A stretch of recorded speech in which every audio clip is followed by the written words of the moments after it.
गुमशुदगियों पर खामोशी इख्तियार करती है? नहीं, इलेक्टेबल्स तब मिलते हैं जब आप खुफिया इदारों के टाउट बन जाएं।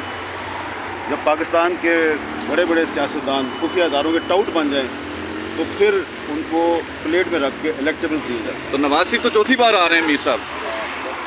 जल्दी जल्दी यार जल्दी। आईजी साहब ने जो झूठ बोला था, जो आपने इंकशाफ किया था, क्या कहेंगे उस बारे? अच्छा सर बताएंगे। बात कर दी है, जो करनी थी कर दी है। सर अब सिंपली कर दें, हम लोग बाहर इंतजार कर रहे थे आपका। क्या आपका इंतजार कर रहे थे हाँ, बाहर। क्या कह रहे थे आप? सर ये बताएं कि कल जो आपके साथ मिस बिहेव किया गया है उस हवाले थोड़ा बताइएगा। आपने आज दरख्वास्त दायर की थी? मैंने कोई दरख्वास्त नहीं दायर की, ना ही जो मेरे साथ इस्लामाबाद पुलिस ने बदतमीज़ी की, मुझे उसका कोई मसला नहीं है। मुझे बुलाया गया था इस्लामाबाद हाई कोर्ट में कि कल का जो वाक़या है उसमें इस्लामाबाद पुलिस का ये दावा है कि तमाम ख़वातीन और बच्चों को रहा कर दिया गया है। ये इस्लामाबाद पुलिस ने कल हाई कोर्ट में भी कहा था, उसके बाद फिर 3 फेडरल मिनिस्टर्स के साथ प्रेस कॉन्फ्रेंस भी की गई थी। तो मैंने chief justice Islamabad high court को बताया कि ये कल भी झूठ बोल रहे थे और ये अभी भी झूठ बोल रहे हैं। और फिर मैंने उनको ये भी बताया कि मैंने कल वफाकी वज़ीर फवाद हसन फवाद साहब को शाम 6:30 बजे फ़ोन करके कहा कि आपने प्रेस कॉन्फ्रेंस किया कि हमने सबको रहा कर दिया है, लेकिन किसी को रहा नहीं किया। उसके बाद मैं 9 बजे वुमेन पुलिस स्टेशन गया, वहाँ पे मैंने देखा तो वो जो औरतें और बच्चे थे उनको ज़बरदस्ती घसीट के बस में डाल रहे थे। और वहाँ पर एक पुलिस अफसर था इशफाक वड़ैच, वो ठुड्डे मारा था ख़वातीन को। तो मैंने जब उसको रोका और मैंने उसकी फ़िल्म बनाने की शुरू की तो उसने मेरा फ़ोन मुझसे छीनने की कोशिश की। तो उस पर ज़ाहिरी बात है मेरी उसके साथ तलफ़ कलामी हुई, उसने मेरे साथ बदतमीज़ी की। फिर मैंने दोबारा फवाद हसन फवाद को फ़ोन किया और मैंने फवाद साहब से कहा कि इधर चीखो पुकार सुन लें, किसी औरत को रहा नहीं किया इन्होंने, किसी बच्चे को रहा नहीं किया, ये उनको ज़बरदस्ती बस में डाल के और कहीं ले जाना चाह रहे हैं।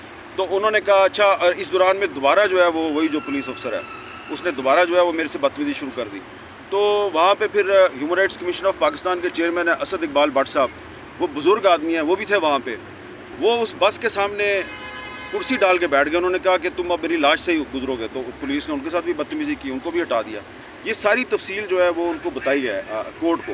तो उसके बाद जो आईजी साहब हैं उन्होंने मेरे से तो माजरत कर ली लेकिन मसला ये है कि उन्होंने कल भी वहाँ पे गलत बयानी की, आज भी उन्होंने गलत बयानी की कि जी वो औरतें जो है वो अपनी मर्ज़ी से कहीं जा रही थी, जबकि वहाँ पे अभी कोर्ट में वकला ने और मेरे समेत कई विटनेसेस ने ये बताया कि जी वो अभी भी इनकी कस्टडी में है। तो ये झूठ बोला जा रहा है।